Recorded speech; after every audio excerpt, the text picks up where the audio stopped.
कि घमंड मत करना कि हम दूसरों को खिला रहे हैं, क्या पता हम खुद दूसरों के भाग्य से खा रहे हैं। नमस्ते दोस्तों, मैं हूं आरजे कार्तिक।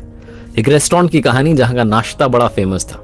सुबह सुबह वहां बहुत भीड़ आती थी और उस भीड़ में एक आदमी आता था, चुपके से नाश्ता लेता था, खाता था और बिना पैसे दिए निकल जाता था।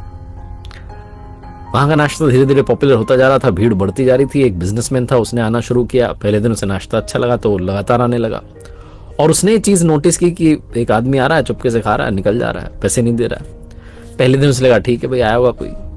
लगातार जब उसने देखा कि 4-5 दिन, हफ्ता हो गया, ये तो आता ही जाता है, इसका नुकसान कर रहा है रेस्टोरेंट वाले का, तो उससे रहा नहीं गया। वो गया रेस्टोरेंट के मालिक के बारे में पूछा। बोले कहाँ है? बोले वहां बैठे हुए हैं।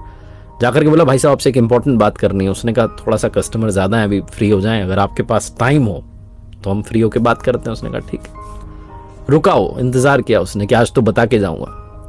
जब भीड़ कम हो गई, लोग कम हो गए, कस्टमर कम हो गए, तो गया फिर से मालिक के पास। बोला भाई साहब अब बात करनी है, इंपॉर्टेंट बात है, ध्यान से सुनना। बोले बताओ। बोले आपके यहाँ पर एक आदमी आता है, जब भी भीड़ पड़ती है ना नाश्ते के लिए, तो चुपके से आता है, नाश्ता लेता है, लेकिन पैसा नहीं देता, बिना पैसे दिए नाश्ता करके निकल जाता है। और 1-2 बार होता है तो चल जाता, मैं हफ्ते भर से आ रहा हूं, वो रोज दिखता है, हफ्ते भर से आपका घाटा हो रहा है। तो रेस्टोरेंट वाला मुस्कुराने लगा। बोले भाई साहब आपने बात बताई है, साहब बताने वाले आप पहले इंसान नहीं है, मुझे बहुत लोगों ने बताया, और ये जो भीड़ आपको दिख रही है ना, उसी की वजह से भीड़ है। वो बिजनेसमैन था, उसने कहा क्या बात कर रहे हो आप, जो आदमी आपका घाटा कर रहा है आपके, उसकी वजह से भीड़ आई है। बोले हाँ, पहली बार जब मुझे किसी ने बताया ना कि यहाँ पर एक आदमी आता है, चुपके से नाश्ता लेता है, खाता है, बिना पैसे दिए चला जाता है, तो मैंने उसको फॉलो किया, उसका पीछा किया। ये पास में जो सिग्नल है ना, वहां पर वो भीख मांगता है। ना मैंने उसकी कभी इंसल्ट की, ना कभी उसे गलत कहा, ना कभी उसे भगाया, ना कभी उसे डांटा, मैंने कुछ बोला ही नहीं।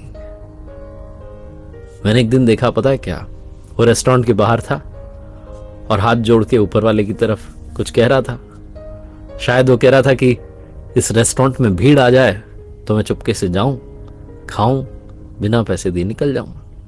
ये जो भीड़ आती है ना भाई साहब, ये उसी की वजह से आती है, उसकी प्रार्थना की वजह से आती है। उसी भीड़ में वो आता है, नाश्ता करता है, चला जाता है। बिजनेसमैन की आंखें खुल गई, उसे समझ में आया कि ग्रैटिट्यूड क्या होता है। वरना वो सोच रहा था कि एक कस्टमर आकर के नुकसान कर रहा है, तब भी बड़ा नुकसान हो रहा है। प्रार्थनाओं का कमाल होता है। कई बार हमें लगता है कि हम अपनी वजह से आगे बढ़ रहे हैं, कई बार दूसरों की दुआएं, प्रार्थनाएं हमारे लिए कमाल कर रही होती हैं। इसलिए लाइफ में सबकी वैल्यू करना शुरू कीजिए, सबके लिए प्यार अपने हृदय में लेकर के आइए, ग्रैटिट्यूड शो करते चलिए, धन्यवाद करते चलिए, आसपास के लोगों का भी और ऊपर वाले का भी। आपको लगता है आप कर रहे हैं, सब कुछ वो कर रहा है। एक बार फिर से वही बात कहूंगा जो अक्सर कहता हूं, ऊपर वाले के आशीर्वाद, अपनी मेहनत और अपनों के प्यार के साथ कर दिखाओ कुछ ऐसा कि दुनिया करना चाहे आपके जैसा।